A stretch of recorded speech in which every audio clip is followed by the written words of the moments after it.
Highfield Boats has a long history of event support. This weekend we're supporting SailGP in Plymouth, UK. Come with me and we'll show you what it's all about. Welcome to this episode of Highfield Boats TV.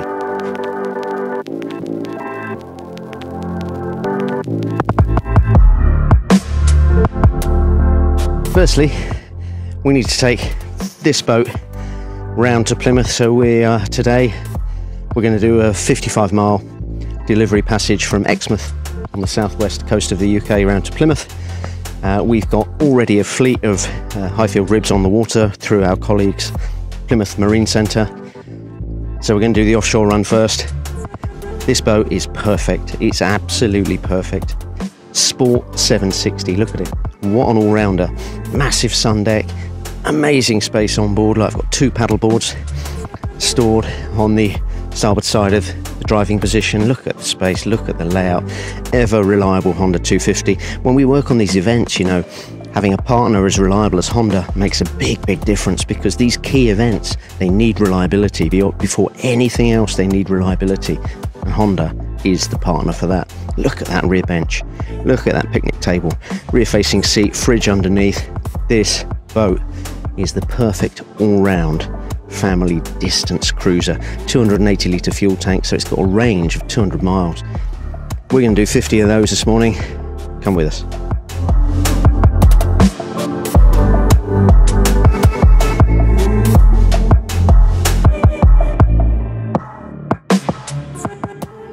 Before we leave the dock, here's my route today.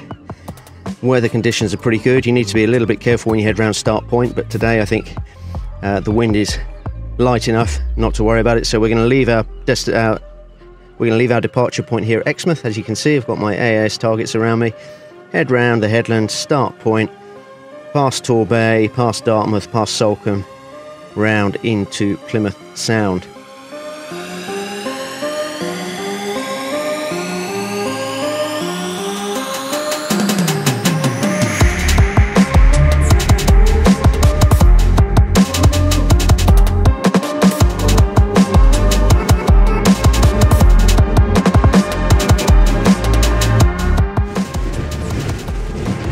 So as a family boat, I think it's kind of hard to beat this 760 Sport. You've got swim platforms, safe boarding ladder, enormous sun deck on the bow, you've got a fridge, you've got seating for 2 families. You could quite easily share ownership of this boat with your friends, maximise your investment. So you've got an amazing family platform for swimming, messing around, having a picnic, but you've got a 26-degree, super deep V, heavy-duty aluminium hull underneath you. Rescue certified, and that gives you enormous confidence if you get caught out, or if you want to stretch your legs, or if you want to go and explore a little bit further. You know that the boat has got your back. The boat will have you covered. It will handle much more than you can handle. And as a family boat, I don't think you can ask much more.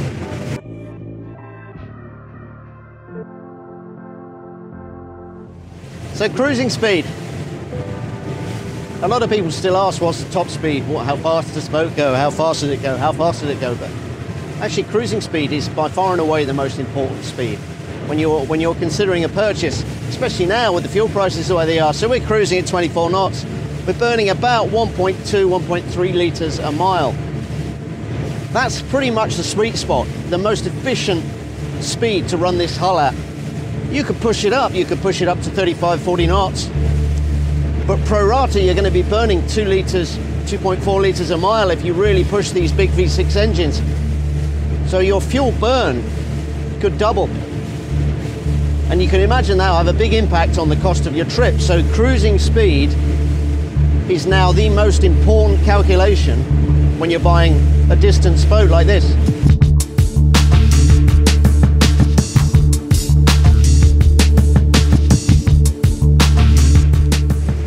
I know I'm going to upset a few people, but honestly, jockey seats on a distance boat, unless you're going to be in a position where you know you're going to be facing heavy weather all the time, I don't think you need to fit them anymore. These bucket seats and the comfortable seating that's available on any rib now, to me, makes a jockey seat uncomfortable and really not a nice place to be for a long distance. Look at me now, I'm just chilled out, sat back, bucket seat, I'm wrapped in, I've got a really nice seating position. This is a GT seating position for me, not a jockey seat. Apologies to everyone that's a jockey seat fan.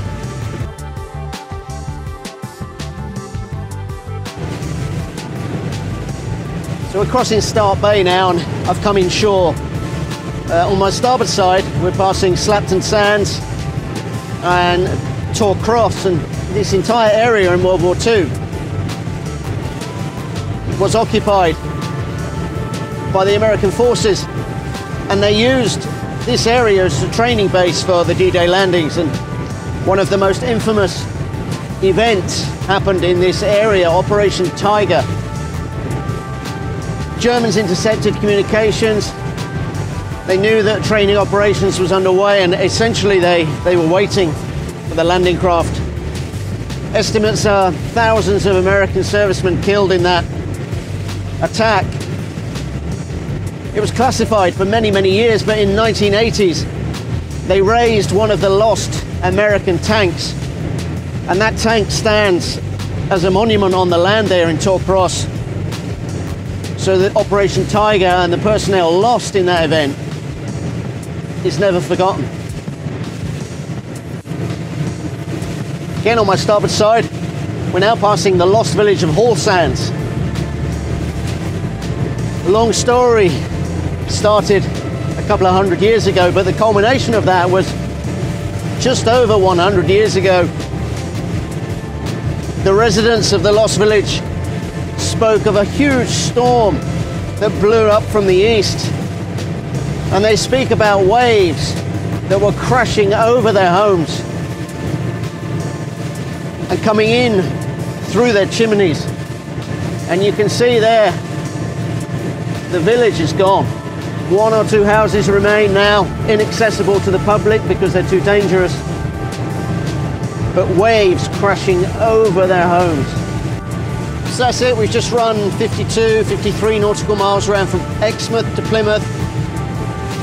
It's quite a long passage, but there's so much to see that time just flies by. And here we are now.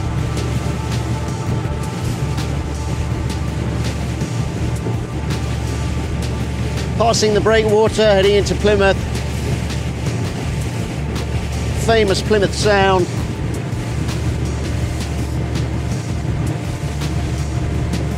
We're going to go and see what this whole SailGP event is all about.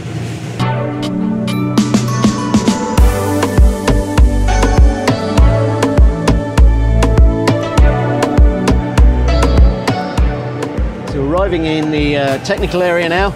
I see Brittany Ferries behind me. The Pont Aven is loading, she's going to disappear soon. And in front of me we've got the Spain team. Now the Spain team is running Highfield chase boats. We'll try and spin round without getting in her way. She's just about to drop her mooring buoy. There she is. A little bit of a zoom in there.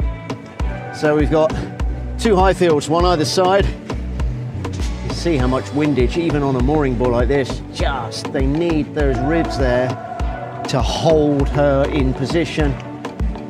Team prepping to go out on a practice day. We've got our 860 chase boat on their starboard side, and we've got our 760 support boat on their port side. This one supplied by Plymouth Marine Services. So Team Spain, we'll call it Team Highfield. Practice day, practice day, practice day. They're a long way off. We're obviously on the boundaries of the course.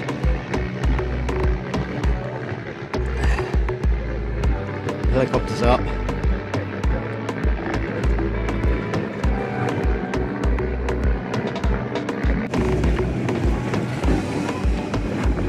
So we've positioned ourselves down here at the bottom mark. zoom in on those guys now. They're coming down to that mark. See, the wind conditions are just perfect. Look at that. Down they go.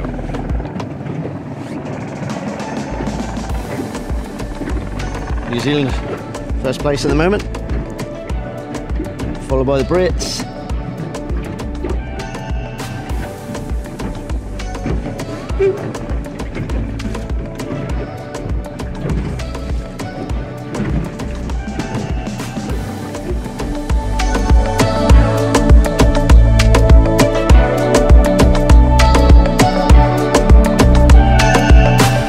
It's a bit more overcast today, but this is the first day of full racing. So we're going to head down, boats prepared.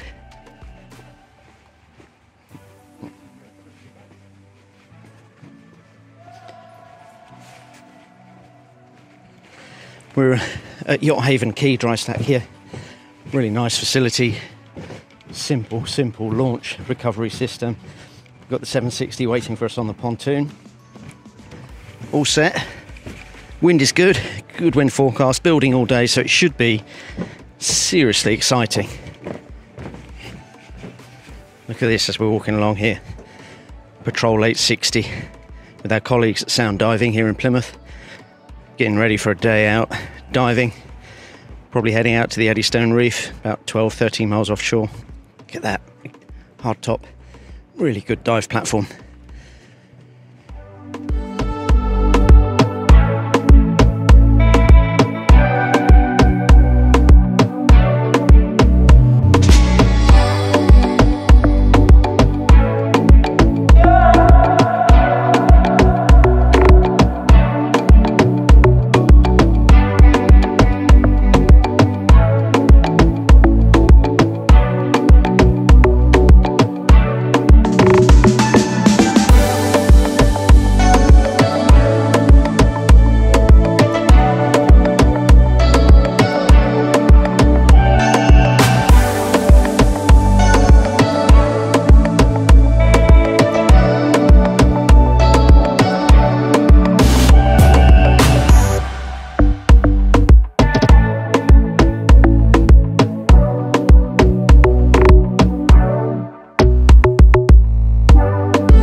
About these events, when you're right in it, you're right in the middle of it.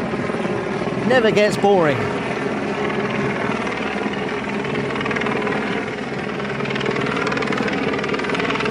Helicopter up, teams out, training.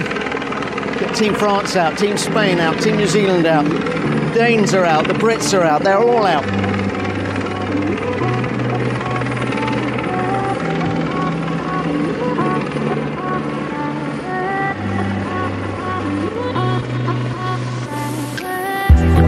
Best female sailors on the planet, one of the best sailors on the planet. She's come in as strategist, and I think it's just going to offer that bit of calmness, that bit of experience. We just haven't seen the results from New Zealand yet. Can Joe be the difference that we're looking for?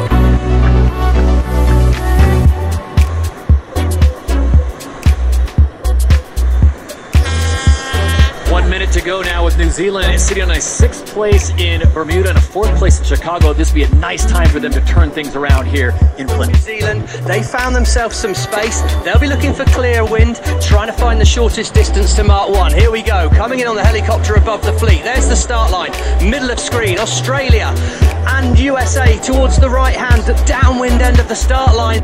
Australia will have the right to turn left at the top here if they want to. Are Canada safely around? Yes, they are in 3rd place.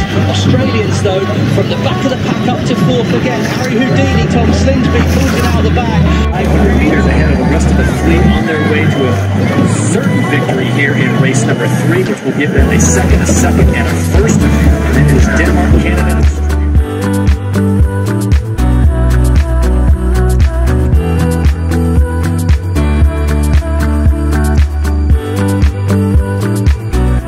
That's it, end of day 1 racing. There's our Highfield twin engine 760 coming alongside the French boat, putting them back on their mooring for the night. Load of Highfield support boats out here. It's been a pleasure to be out here in Plymouth. The wind was perfect, conditions were perfect, brilliant racing. So I hope you enjoyed it. Hope you enjoyed our little SailGP trip.